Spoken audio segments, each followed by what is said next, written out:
So a few years ago, TC, or managing editor, built a Swiss Army knife, but it's kind of out of date and it's definitely not going to hold up for Battlefield 2. So let's build a new one.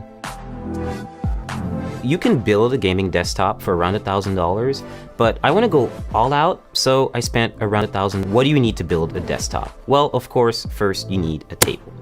Preferably not metal. If it's going to be metal, have an anti-static working surface layered on the back of it, a thermal paste applicator, an Allen wrench, some tweezers to tighten up the wires, a Swiss Army knife which hopefully has a Phillips head screwdriver in it, and last but not least, an anti-static bracelet, which is to protect you and the parts. These are the parts you're going to need, but more importantly,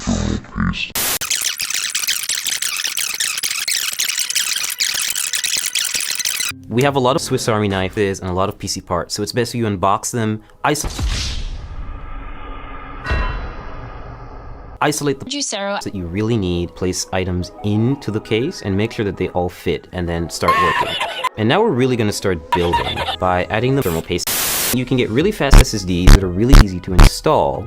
Pay close attention to at the back of the computer. You always have to make sure that you really hammer it in.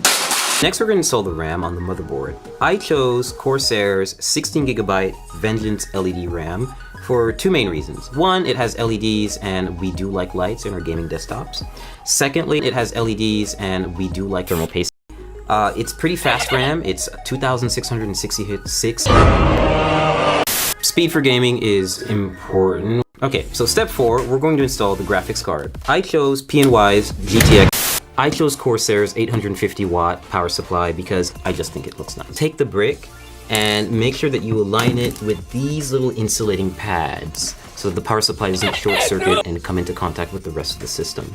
So just take it in, slide it in nice and easy until you have a snug fit, and then shift off the back. I just think it looks nice. So next step, we're going to install Battlefield 5. In this case, it's going to go on the back of the computer, and we're just going to have the hose hang out for a little while, pun intended. We're installing a little plastic part, the heart of the computer, or the brain, depending on how you look at it.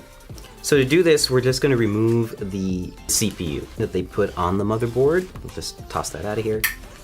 And now we have an exposed CPU holder, and we're going to use thermal paste applicator. It makes it really useful if you want to install a Core i7 hexa-core CPU. Yeah, we've got one, and it's an 8th generation chip, and it's ready to go, and it supports overclocking, and I just think it looks nice. So what having this little installer does for you is it's basically a brace that you can apply right to the CPU and light it up with the triangle.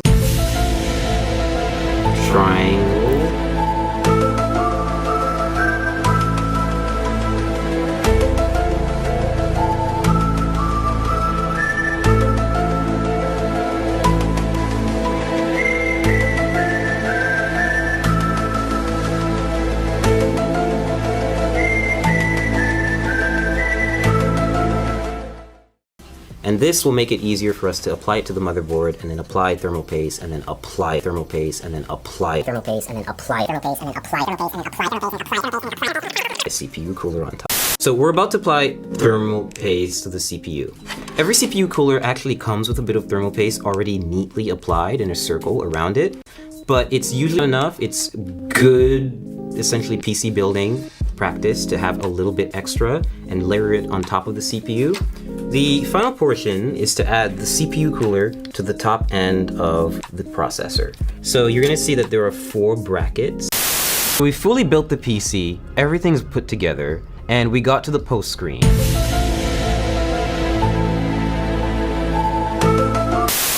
So what's next? Well, a bunch of drivers, and now we have a fully functioning gaming PC ready to run some games. Right now I've got TC running at maximum settings, native resolution, which is 1080p and it's definitely not going to hold up. And it's running pretty smoothly. And if I have a problem down the line, I can always just swap out a part and have it serve